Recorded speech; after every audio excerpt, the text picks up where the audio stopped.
Good afternoon on the West Coast, the East Coast, and in the center. This is how to fund your business ideas even in a recession. My name is Dante. I'll be taking you through this particular module today as part of the Australian Small Business Advisory Services Digital Solutions Program, all presented by Business Station in Western Australia, Regional Development Australia in Brisbane, Treaty Business Consulting in the Northern Territory. And this is a live session for those of you who are online with me with Zoom right now. You can chat, you can ask questions along the way. I'll hopefully be able to answer those questions for you. If not, I can park them for later on. So just a bit of housekeeping, just use those channels wisely. And if you're watching on YouTube after this is being recorded, just pop questions below in the comments and make sure you subscribe to either Business Station or to my own channel, so you'll be able to do that and follow along for all the new updates we have from the program, as well as some great tips and tricks for really sort of helping your business to do so much better for a whole lot less. A quote here from Mark Andreessen, who's one of the great venture capitalists in Silicon Valley right now, is that entrepreneurs say that in an economic boom, it's actually hard to build a company because everyone's too excited and there's too much money funding too many marginal projects and companies. In tough times, though, there's less competition for the money, even if there's a little bit less going around. So it kind of evens out. The tough times are quite good for getting investment money, but so are, the really good times as well. They just have a different kind of person, obviously funding different kinds of projects as we go along. So let's move on. A little bit about me as a contributor to startups.com. I provide a lot of input from the Australian market for that particular course. It's all about helping startups do a whole lot better. I've borrowed some pretty good material from them today to go through. I've helped raise about $2.9 million in funding for very small business startups since 2018, just using these kind of techniques, these kind of places to look, and a lot of government grants and stuff like that as well. I work with the NT's Business Growth Program, the NT Business Innovation Program, or BIP, with the Departments of Industry, Trade and Tourism. I'm also working a little bit now with the Queensland government grants as well. Even though I'm not based there and not a provider in Queensland, I do work with providers in Queensland to help Queensland businesses access those too. And my other roles are with Facebook Australia and New Zealand as a community trainer. So I go around the country when we're allowed to, and there's no border closures, to train people on how to get more out of the Facebook family of apps. And also with Treaty Business Consulting, who is one of the partners with the ASBAS Digital Solutions Program. So the 4 stages we're going to go through today is the idea of structuring your fundraise, looking at investor selection, crafting your pitch, and doing a bit of investor outreach. This is if you're looking for investors in your business, but there's also other ways we're going to look at that don't look at actually getting investment in from people who want a piece of your business along the way. So the 4 stages of the investor cycle will be that you need to structure what you're going to do with your fundraising to make sure everything's, all the T's are crossed and the I's are dotted, to ensure that you've got the best possible chance to get at least in front of people who are investing. Looking at the kind of people you do want to flirt with, I guess, on the dance floor to get them to invest with your particular business. We want to work on crafting your pitch to get a bit better, optimized for the perfect kind of person to do it, as well as investor outreach, which is going out there and looking for specific investors for your very specific business idea that you're trying to raise. But first we look at where are the different places that you need to look towards to get that money in. So the obvious answer is government grants. That's a very good start. And depending on where you're going, just to answer David's question, the slides you can't get, but this will be recorded and put onto YouTube, and you will be sent the link to that YouTube channel after this. So that will come in the next hour or two.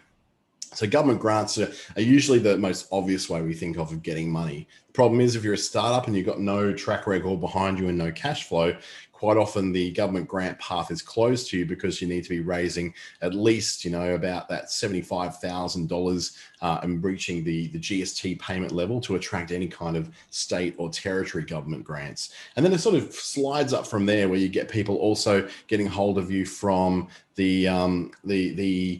through federal government grants, for instance, some business and innovation grants, that kind of thing, which will help you along too.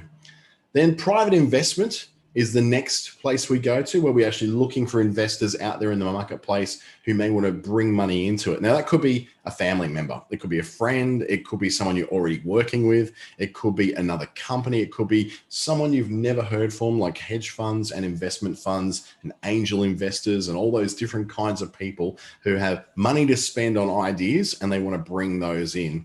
Now, we're talking largely in private investment is where we're looking for things that have got a very good chance of succeeding, are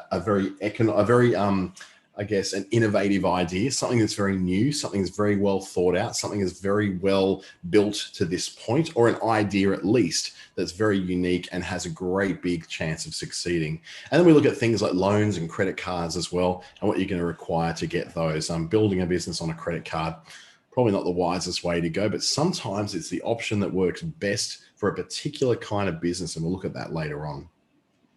So as we move on, we move into government grants. They're usually quite small and under about that $50,000 mark. They tend to be tied to certain goals. So they're tied to government goals of business and innovation growth. They could be tied to government goals of economic activity, adding to the diversification of a regional economy. So particularly if you're in an area of Australia that's very much exposed to coal mining, and there's not a lot of coal going out of Australia at the moment due to a little bit of a hold up with some ships in China, then you may be in an area that's getting some kind of assistance from the government to look for businesses to start up with new ideas that are outside of dependence upon fossil fuels.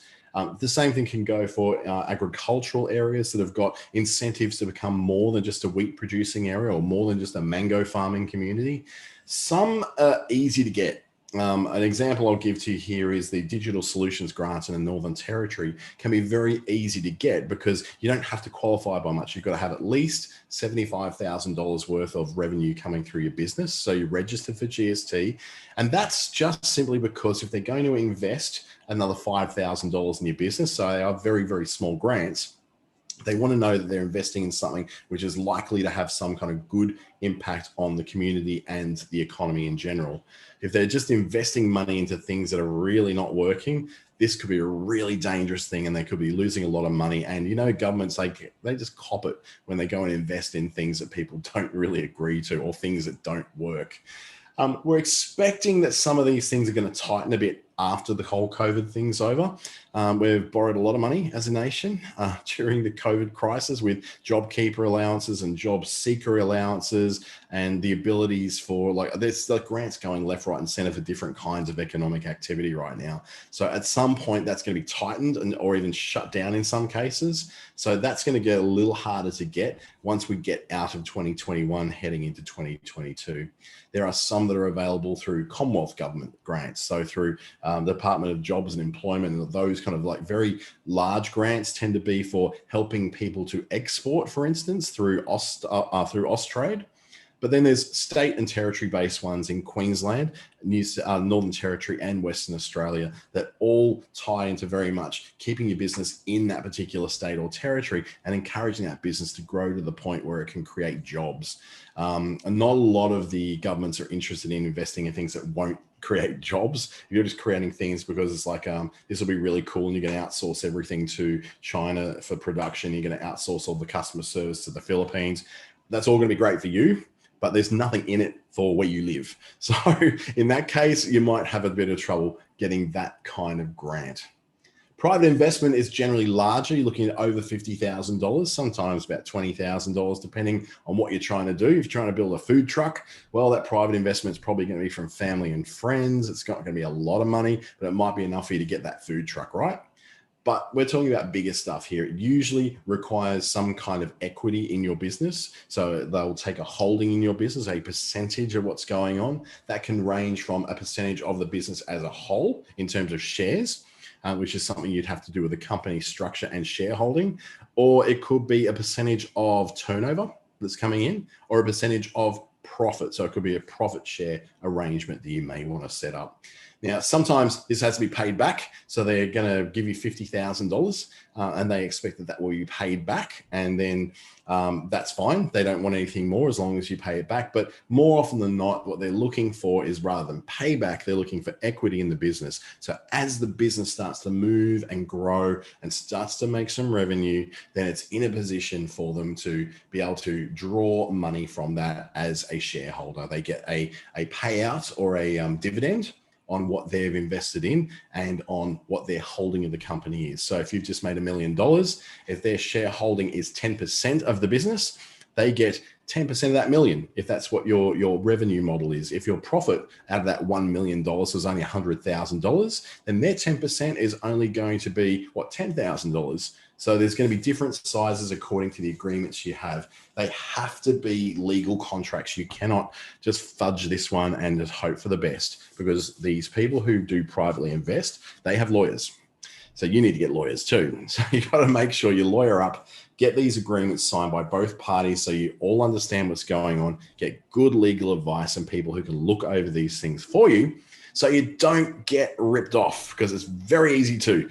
We've all watched Shark Tank on Channel 10 when that's playing. You can see some cases where the sharks are circling. They're trying to get a really good holding in a business for a very low amount of money. Whereas what really needs to happen is probably for that person who's trying to get investment, they're looking for a lot of money for a very small shareholding, willing to give up maybe 5%, 2% of that, and asking for $100,000. And the sharks are going, "You got to be dreaming, mate. We're not going to pay that much for such a small shareholding." There's not a huge funding community in Australia, so you got like your Mark Boris's and like the Shark Tank kind of people, but there's other more silent investors who don't really want to be known too much to be investors. They're not celebrity investors. They're not Scott Papes and the barefoot investor kind of people. These are more just the everyday people who do have excess money to be investing in the future in some high yield and also high risk small business ventures. Now, the kind of things they generally will go for are not, I'm starting up a coaching business and I'm going to have an online course. That's not what they're going to invest in. They're not things like, I'm starting up a cafe in an area where there's 50 other cafes. They're not going to invest in that. What they may invest in, though, is ideas for products and ideas for apps and for software, for online services. That kind of thing are very popular in Australia right now, but there's still others who will invest in small parts of, say, clothing companies. So producing kids' clothing when there's a good brand involved. So if you've worked out a really good brand, not just the name of your babies or not just the name of you and your sister, a really decent brand name where you've got killing baby clothes, kids' clothes, adults' clothes, you've got something which they look at and go, that's a brand that's got a real zing to it. I could sell this. This could really take off. That's when you seem to get private investment coming into some of those more traditional work from home kind of model businesses. Like I said, though, not a huge funding community in Australia, and most of them are in Sydney, a smaller amount in Melbourne, even smaller amounts outside of there in Brisbane and Perth. And then, the Adelaide community is not really that existent, and in regional areas. So we're talking Cairns, Townsville, Mackay, Toowoomba, Darwin, Alice Springs, Karratha, Port Hedland, Broome, Geraldton. There's almost no private investment going on in that kind of business. But that doesn't mean you can't go to a big city and attract the sharks to come and take a bite. Loans and credit cards are usually for things that you need that are under about $5,000. You don't really necessarily want to get into like a $20,000 credit card, though for cash flow reasons, that can be a very viable way of helping to top up the business and keep cash flow going through while you're waiting for invoices to be paid. The trap is, though, and I've done it before myself, is where you run up a credit card, $20,000 because you're waiting for invoices to be paid and the client never pays. They just go away. They don't pay, or they go bust, or you're stuck holding that $20,000 debt on a credit card. It's not a great place to be in. Now, loans for this kind of thing usually top out at around about $100,000, but looking at actual business loans can go much, much higher. So actual business loans can help you to purchase a McDonald's franchise, for instance, or a KFC, well, not so much KFC, they don't franchise so much, but a franchise of some degree, like maybe Muzzbuzz or Zaraffa's Coffee or something like that, where you want to go and invest into something that's going to kind of be done for you. Now, these usually attract quite high interest though. So you're not going to be obviously buying a franchise on that, but attracting a loan is more of a case of proving that you're able to do those repayments over the time. And you've got all the paperwork and all the setup that's in place to show that you've done your due diligence. You've done all the checks and balances to make sure that this business has a good chance of surviving. Some of the programs that run from the government, like the NEIS program, New Enterprise Incentive Scheme, can help you to get to that point by spending your first year actually being paid to start your business. So in that case, they'll pay you the equivalent of what Job Seeker, Job Finder, and all that sort of those new start-ish kind of allowances are. Give you a certificate 4 in small business or a certificate 3 in new entrepreneurship or something like that it's called. And so they will pay for that as opposed, and you can still attract that, but you're only got a limited amount of hours that you can work outside of that. So you can't be running a full-time gig and earning $110,000 for the government and then coming and collecting an allowance as well to start your business. This is made for you to help supplement that you're going to take a while to start this business up. You get 12 months of mentorship, 12 months of training and a certificate, and 9 months of funding of your time.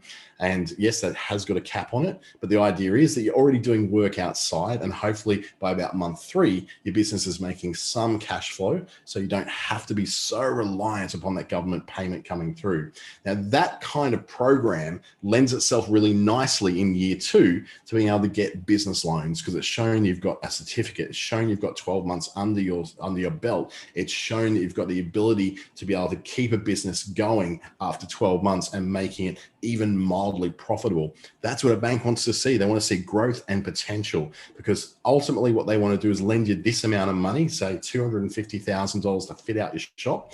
And they want to see that when that's done and you're settled, then you want to expand. And the first place you'll go is to them, because that's who your business loan specialist is. So the first loan is probably something that they will make money off. The second, third, and fourth loans you do with them, that's where they make their really big money.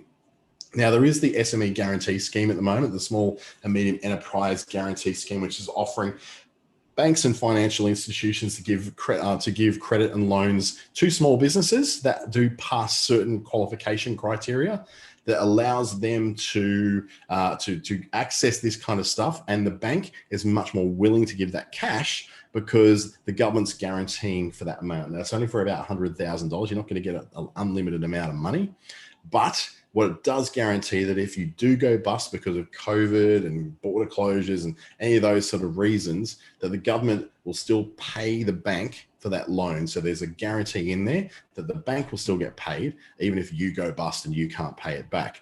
What the government then does with you is then has to track down that cash over a period of time through your tax. So it's not like you get out of it, you're then in debt to the government. So just bear that in mind. That might be an option for you, but there are some things that aren't quite what they seem in that particular arrangement too. The SME Guarantee Scheme guarantees credit facilities, not $100,000, $250,000. It offers term loans and lines of credit. You do remain liable for the payment of the loan, even if you can't pay off the lender. So that's the real big key there. It's not really made for new ideas. It's made for helping businesses to stay open. So this is for a business who goes, look, if I don't open up this second shop down the road here for $250,000, I'll go bust because the current location isn't working. You can find out more about that at business.gov.au. And they've got all the information that helps you to attract that sort of money there. So this is more so for keeping the doors open rather than, hey, I've got an idea for a new app, give me some money. That's not necessarily going to come through here. That's very high risk stuff, and it doesn't protect jobs so much. So step 1 in this whole thing, once we've decided sort of path we want to go down, we have to structure what we're going to do about this particular fundraise. So think about it this way. When the going gets tough, your passion for your business is going to be what carries you on. And that needs to carry across in the structuring of your fundraising.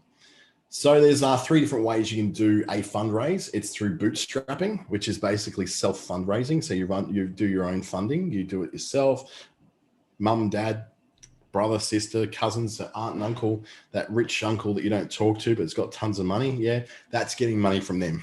And so it's essentially like pulling yourself up by your bootstraps and making yourself go along without having to get outside money from investors or from banks and getting debt.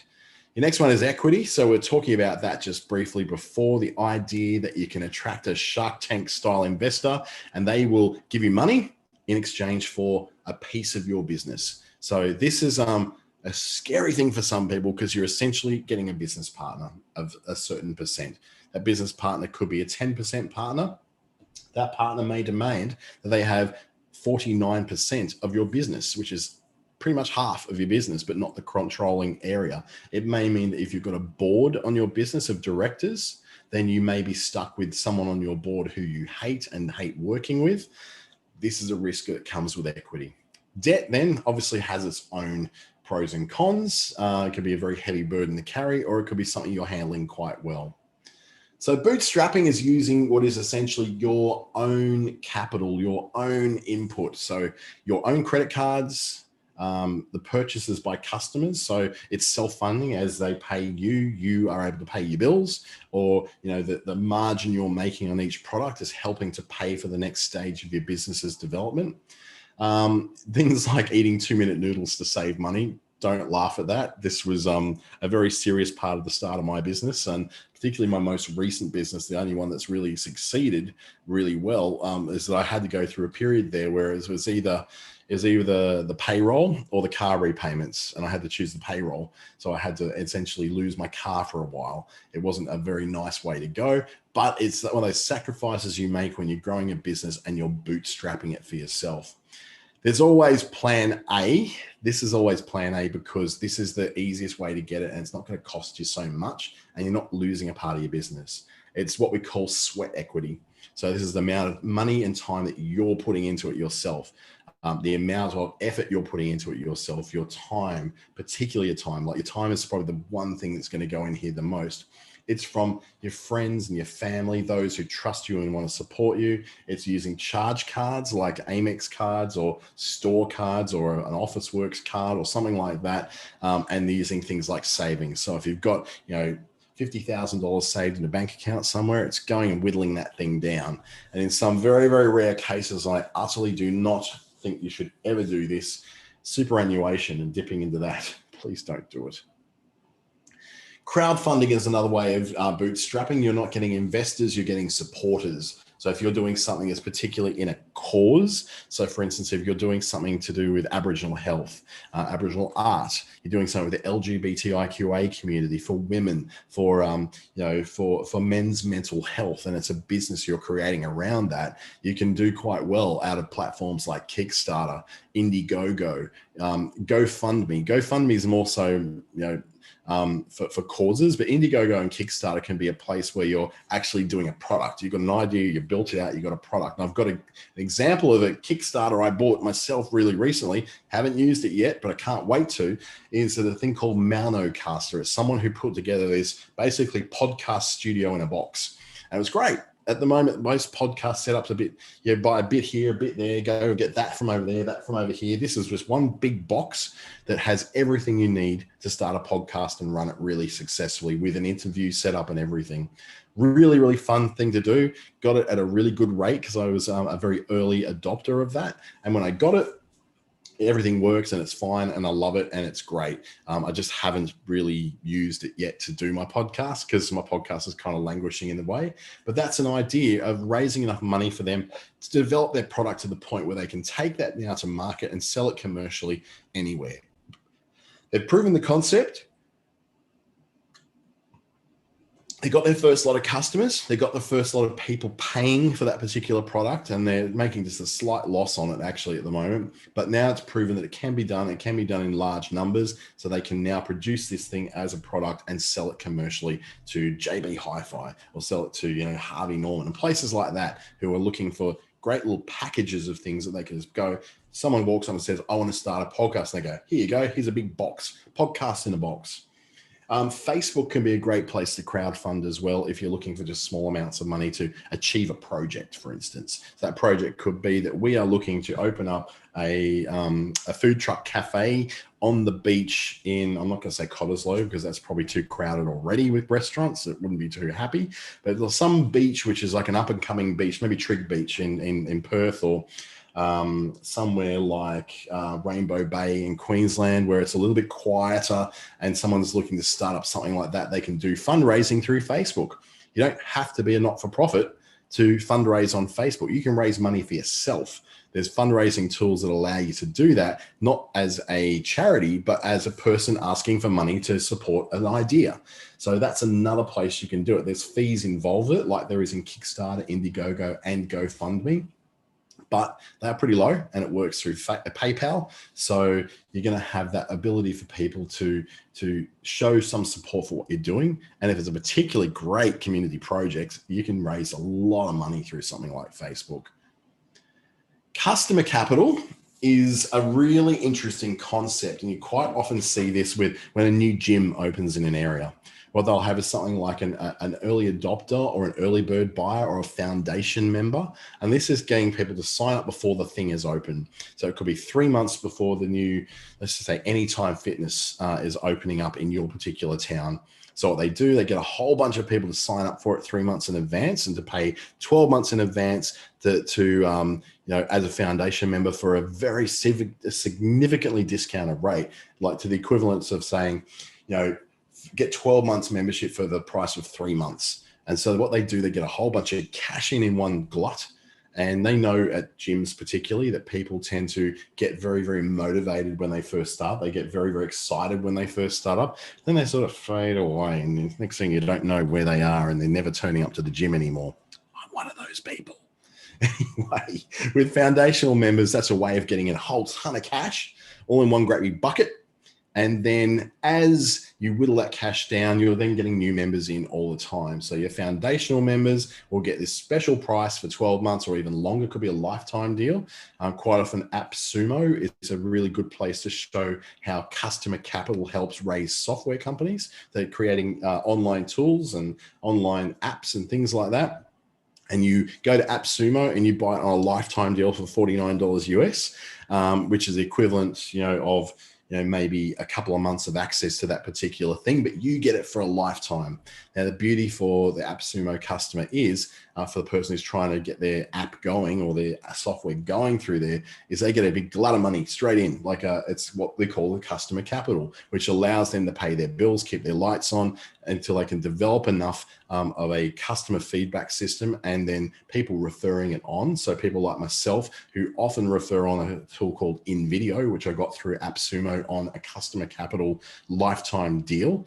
I'll refer people in and say, this tool's amazing, you should use that. And then they're getting full price paying monthly subscription buying people to do that. So that's a way to raise enough money to run a system, is by, getting a lot of money up front for a lifetime deal or lifetime access. And then you're able to use that money to pay for the next level of development. And then finally you get those, normal paying commercial customers down the track who are your bread and butter that pay your bills every single month. Equity is using an investor's money. So investors, as we said, give you money in exchange for a piece of the company. There could be angel investors who seem to come from nowhere, floating down out of the heavens to give you money. Venture capitalists, who you see them coming from a mile off because they're very hardcore and they want a piece of that company enough that they can make some big money in the future, and they tend to hold on for that for quite a long time. An example of venture capital will be someone like Bain Capital, who own Virgin Australia now. They invest millions upon millions and millions of dollars into things that they think are going to perform really well in the future. If they can't own them outright, they'll at least own enough of it so that they will get a significant piece of the dividends of that business in the future when things start to run a little bit better. We'll see how we go with Virgin Australia, hey? If you're carrying debt, you're using banks or you're using lenders. So you can borrow money, you can get it from banks, non-banking financial institutions, credit unions. Some investors We'll do this through banks as well, especially finance companies as well. So there might be specific finance companies, business investment companies that will actually do this kind of thing. Quite often I see them pop up on Facebook as an ad. They're looking to go, we're looking to do loans for businesses with great ideas, and they're not looking for a piece of your company. They're just giving you a loan, usually at a pretty hefty interest rate, but they're one of the ones that'll take a bit more risk and will accept that your business may not work in the future, but they've got one or two holdings in ones that will work well. And they sort of spread that risk and that interest rate over, 50, 100, 150, 2,000 different businesses, hopefully with most of them paying what they should be paying, and they're not losing money. You might probably have a bit of a mixed bag. You might start off with mum and dad giving you a bit of cash to get the thing going. You might just do a little bit of fundraising through Kickstarter to help you get that idea off the ground. And then you might get a loan as well. So there's different, it's not like you're choosing one thing and you have to just do that one. The one word of warning I'll give you though, is that once you start with investor capital, so you're getting other companies and other individuals to partner with you to give you money to develop the company further, that the decisions you then make from that point forward for things like fundraising, for other investors coming in, for making money, getting loans, that all has to kind of run through them then too. So you're not losing just a piece of your company.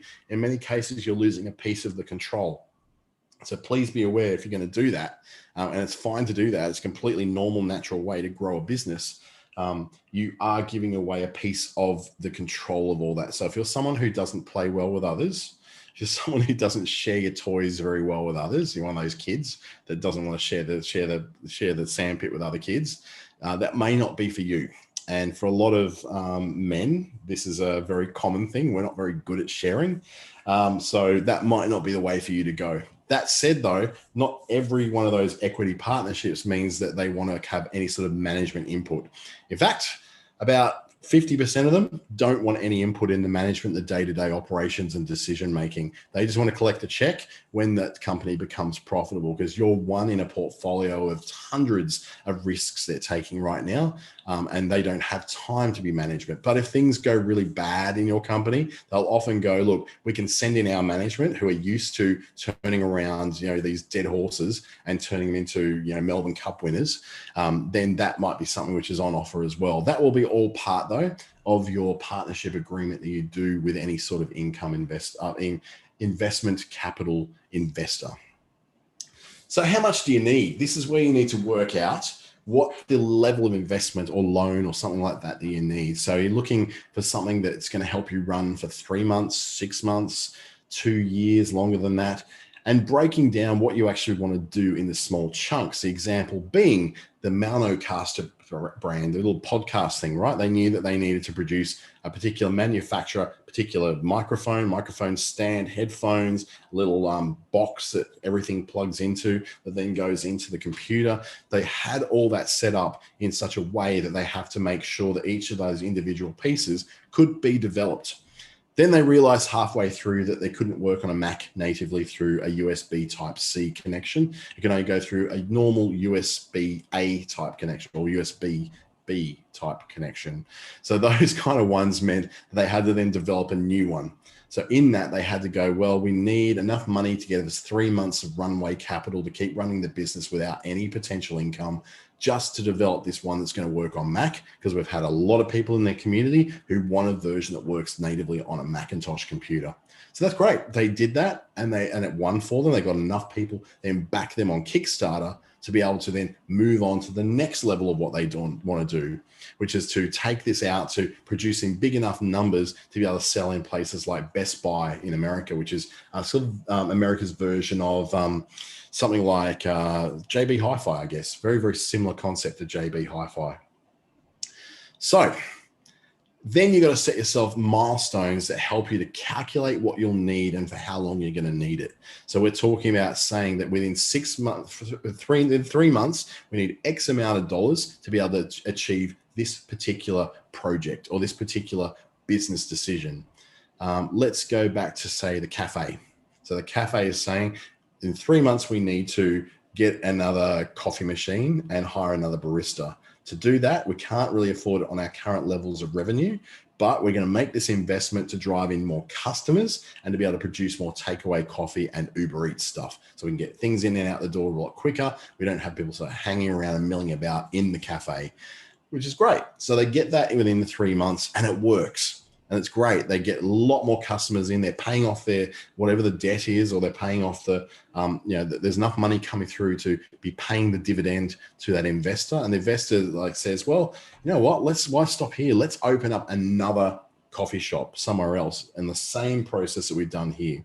So they will get then another lot of money and say it's going to take us $2.2 million to set up this coffee shop in this particular suburb and this particular size to have a drive-through section to serve drive-through coffee.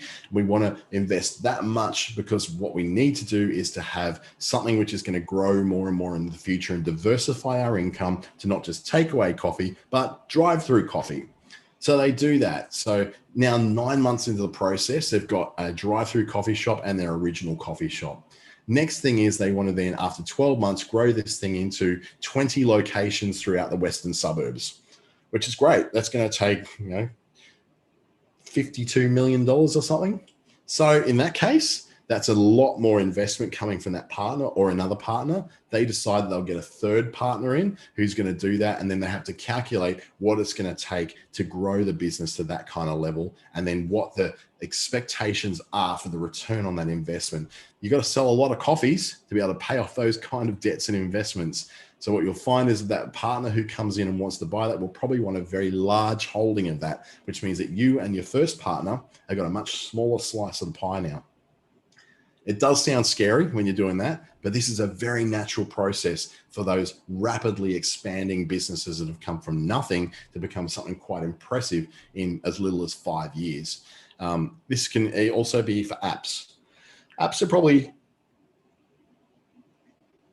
the perfect example of this, actually, because they come from absolutely nowhere, got no money whatsoever. They've just got a MacBook Pro and an iPhone, and they're able to build something in Xcode and create this amazing thing that suddenly takes off, and they need to buy web hosting and Amazon web hosting and Azure, cloud hosting, and they have to suddenly hire all these people to help them to keep up with the development work.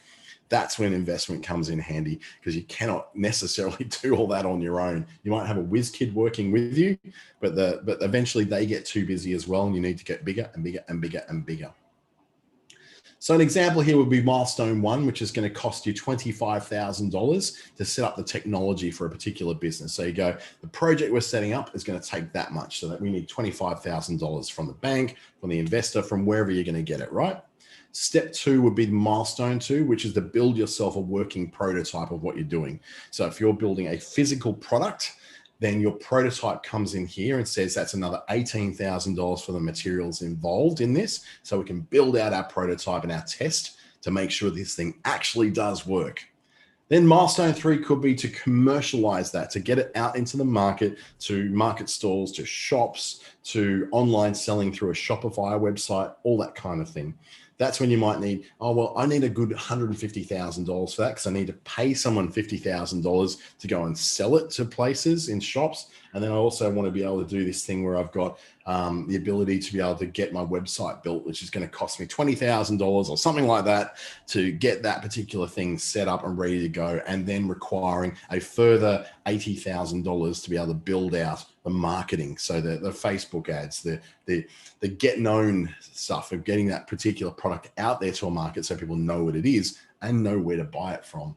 So you can see how these things add up, and there'll be 3 maybe different rounds of investment. You could say the first round is $25,000, the second round, 18, your third round of investment, $150,000. This is a very common model for building apps, a very common model for building very new kind of technologies, like a lot of the Beyond Burger kind of meats. So those plant-based meat patties and sausages and fake meats. A lot of those start off here. They start off with building out the technology they require to build the lab to actually do the test. Then milestone 2 is, okay, we've now built the burger, and the burger is costing us about $18 per patty to be able to produce. So we need to sell it about $25 to make a profit. That's not going to work. So we need to commercialize it, which involves getting it out in the market, but also getting the cost per patty down from $18 to $1. so they can sell it at a much higher volume and higher rate, higher margin, so that it's still within a commercially viable buying range for customers. So some great examples there of stuff. I'm not quite sure what you're doing with your business. You could be doing something very different. But I would say that if you look at your milestones, what you've got to look at what proves that you're moving forward. So no one's going to give you money unless you can prove that this particular milestone moves you forward to something new. You don't want to be investing money into something which is not actually moving that business forward. It's just quite simply going, oh yeah, this is really fun. We're having fun. We're a bunch of like friends from university and we want to make some money. Give us some money. It's nothing like that. It's about saying, you give us $25,000, which allows us to do this, which allows the company to move forward with the chance of making an additional $2.3 million. That's a great reason for a company to invest in you or for a bank to give you the money. You look at what is required in there. Now, I did mention staff, for instance. If you're going to expand something out to go to a lot of different retail stores, who is going to do that selling and that business development? Is that you? Or do you have to get someone in who's really good at getting on the phone and getting appointments? Those people aren't going to come cheap. You're not going to get them for $25 an hour. A kid straight out of a TAFE isn't going to do that for you. You're going to have to get someone experienced who really knows how to sell. Things like your materials for building that thing, the nuts and the bolts, the ingredients of that food, the ingredients of that particular therapeutic ingredient. Marketing, which is a huge cost. And this is going to be one of your biggest ongoing costs of all, be your staff. And then marketing would probably be second or third in terms of the big costs of your business, because you have to let people know that this thing exists and where they can buy it from, what the features are and what the benefits are, and give them a reason to be able to buy it, because they're not just going to discover it. It's just not going to happen that way. You have to put something out there. You have to build websites. You have to build campaigns. You have to go on Facebook. You have to go on Instagram. You might have to buy from influencers and pay some influencers to introduce your product to the world. And then you look at what's the time to actually delivering each of these milestones. So these are not just give me money and I'll build the thing. It's give me money and I'll build the thing by this date. Those measurable milestones, they're called milestones because they show you how far you've gone along, but they also show you how far to go.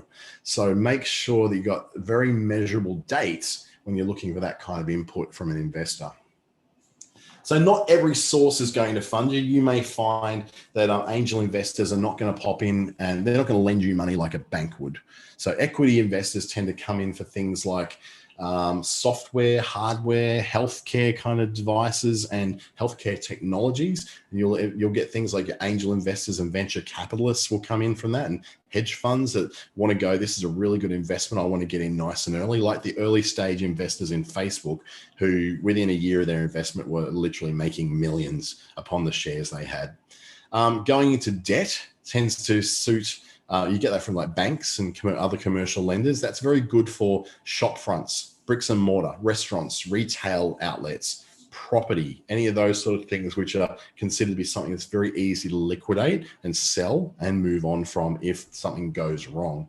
Other things like your credit lines and your specialty finance tend to lend themselves into clothing and fashion, fast-moving consumer goods, consumer electronics, and services. So when I say services, it's setting up things like physiotherapy studios, nail salons, hairdressers, services that people go there to have something done to them, whether it's to the head or it's to their body. It tends to be around that stuff. So your equity people are not going to be really looking for investing in a cafe, for instance. Banks will look at doing that. Your banks are not going to really look at high risk stuff such as your great app idea. That's not what they're going to invest in. But equity partners will do that because they absorb a lot more risk, because what they try to do is get like that one great big unicorn, that idea that takes off beyond every single other thing that takes off. So when do you offer equity in your business? When's a good time to do that? This is when you have a long pathway before you're guaranteed to make money. So this is why you need the equity, because this thing won't make money for a while. Uber is still not turning a profit. All these years later, still not turning a profit. Is 100% funded by venture capitalists and equity partners. It's getting very close now to running at its first profit, but it's had to have a lot of changes to get it there. You think of that, right? Billions upon billions upon billions of dollars have gone into that company, and it's yet to turn a profit. It's kind of crazy, isn't it?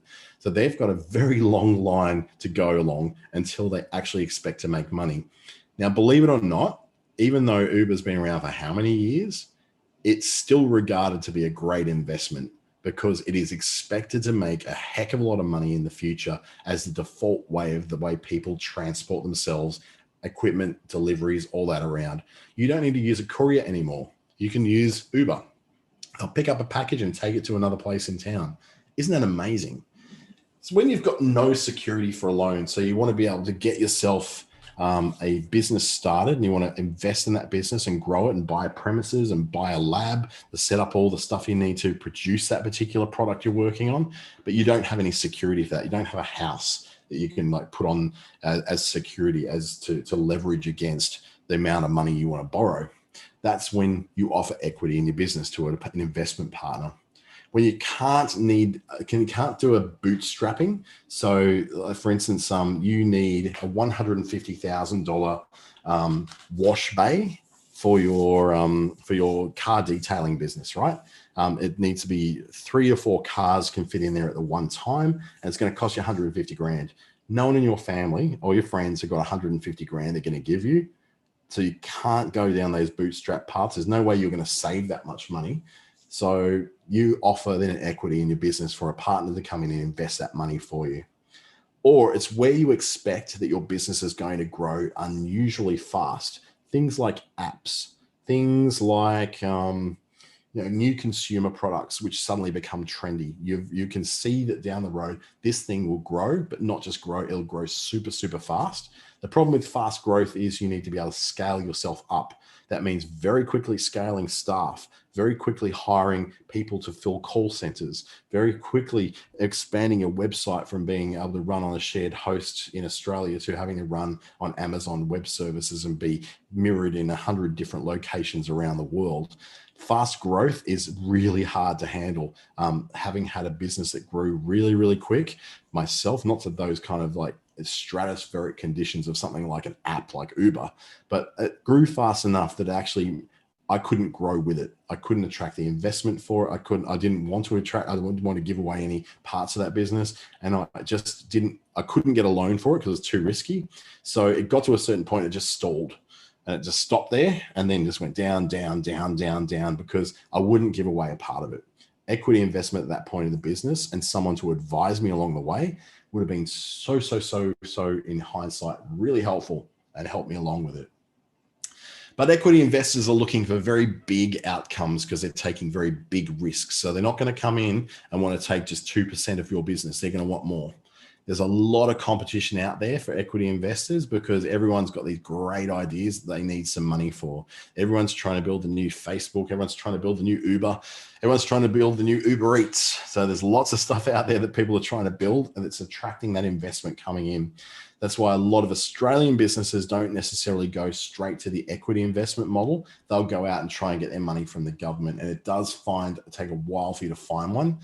And once you've given away that slice, you're never going to get that slice back. They're going to keep it, or they can do whatever they want with that slice. They can actually pass it on to someone else if they want to. They can sell their interest in the business to whoever they like, unless you've got something that's in the contract between the two of you that says it's only to be sold in consultation with you. But then in this case, if you're looking for a lot of money, they've got the leverage, you don't. There's a lot more to do. There's like selecting an investor, there's crafting your pitch, there's reaching out to them. There's a lot of stuff you need to do in order to be doing it. So selecting an investor is a process of, finding who is the right investor for you. And it's got to be more than just like, oh yeah, I'd have a beer with that guy. Or yeah, I could sit down and talk about my family with her. She seems to be a really nice person. Sometimes selecting an investor is not about picking the nice person. It's about picking the person who's going to push you to your limits. Crafting your pitch to investor is all about making sure that your elevator pitch is correct, that your business plan is in place. Having a business plan written is absolutely vital. So as I was saying before, that NEIS program, New Enterprise Incentive Scheme, helps you with all that. It gets your business plan together. So those kind of pieces are already in place so that you can start to do those things. Even if you're in a particular part of Australia like Cairns, I think Mandurah in WA has got it as well. Darwin in the Northern Territory has got it. Have an entrepreneurship facilitators program that helping to create businesses. They can help you with things like getting your business plan written as well. And of course, then you've got to reach out to those investors. You've got to find them and then reach out to them and, have coffee with them, have a beer with them, have them for dinner with them. If they're going to give you a lot of money, you need to be able to woo them. You need to make them fall in love with you, not just your idea. Your idea will be great, but they want to know that they can trust and work with you just as much as you want to do. So in those preparations for it, you need to refine the core elements of your business idea into what we call an elevator pitch. A pitch deck, which is like the paperwork, essentially like a PowerPoint presentation that would be presented to people and shown to them. And the format of a business plan, which is a whole other thing we'll do. In about a month's time, we'll look at how to write a business plan. I did that back in December, and it was a really well-attended workshop, actually, because it actually shows you how to set that out so that investors will be able to look at this kindly. So once you do that, your elevator pitch is something like, my name is Dante St. James. My idea is wet wipes. How when you're out and about and you get all sticky fingers and all that, but you can't get your wet wipes because they're in the car. Well, this is a convenient little pack that fits in your pocket and it solves that problem by being portable and always with you. The ideal customer I'm looking for is somebody who is like, got kids, got babies who are constantly getting messy and they need to clean themselves up and stay hygienic at the same time. That is an elevator pitch. It can be said in 30 seconds. Generally, as you're in a lift, you could pitch someone the idea in the trip it takes to go from level 5 to level 14 in a building. So this is helping you find the best possible inroads to investors through personal introductions and mutual interests. This is where you join networking organizations, networking events, what they call speed networking. So when you sit in front, there's a whole bunch of investors, there's a whole bunch of people wanting to pitch, or it could be pitch fests where you can go and actually pitch your idea to people who will coach you through it. I know in Darwin, we have the Darwin Innovation Hub, often runs those. You've got River City Labs and Fish Burners in Brisbane will often do these sessions as well. And in Perth, I have no doubt you've got several of these kind of things as well, because Perth is a very, very living, breathing startup generating area right now.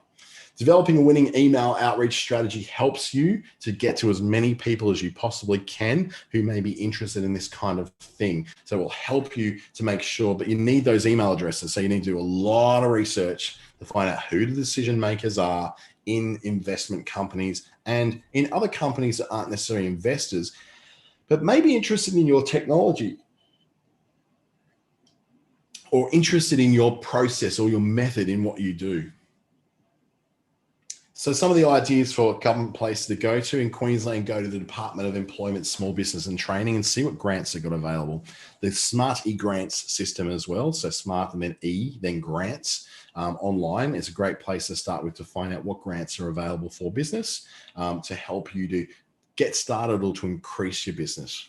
The Small Business Development Corporation of Western Australia also has a bunch of grants that help to grow new small businesses. And a lot of that run through places like Business Station in Gosnells and in Perth City, I believe they've got one there too. And I'm missing the other location, Joondalup, where the other one is. In Darwin, you can go through the places like the Territory Business Centre in Darwin, Alice Springs, Tennant Creek, and I believe there's an office in Catherine. That's through the Start, Run, Grow process, which is helping to grow small businesses through what we call a small business champion. They're all good places to start to point you at least in the area of what grants might be available to you to start and grow your businesses. And as Robert A. Rice Jr. said, an entrepreneur without funding is like a musician without an instrument. You're just standing on a stage, hoping that no one notices that you can't really do much, because you can't do much unless you've got money. That's the whole reality with business and with growing your business, getting investors into your business and starting that process of growing it from just a little startup to something important and something significant, something that you'll be remembered by. It's going to be kind of like a legacy for you. So thank you so much for joining this session this afternoon. I hope you got something out of this and at least some starting points that are going to help you to go and seek funding from either, those bootstrapping methods. So you look, your family, your friends, even from your own savings, maybe if you've got some. I don't have a lot. You go to equity investors, or then going to those government organizations who can provide at least some starting points to get you there. And if you've got a business enterprise center near you as well, they're a really great place to seek some kind of advice that can help you to go to the right places and connect with the right people, including some of those pitch nights where you might be able to get in front of those investors and find out exactly what it's going to take for you to get them to invest in a business idea just like yours. Now, we've had no questions during this particular session. I haven't really taken much of a breath to let you have any. If you do have some, please send your details through to my email address, which is Dante@Treaty. I'll just put this down. I've got a bit of an email backlog at the moment, so please excuse me if I take a few days to get back to you. But if you copy that email address in there, I'll happy to pass you on to any information I can possibly pass on to. And if there's a way that you can look to grow your business, please do it, because ultimately, no one got rich by having a job. Have a fantastic weekend. And if you join me next week, I've got another 4 webinars coming up. So please join me for those as well.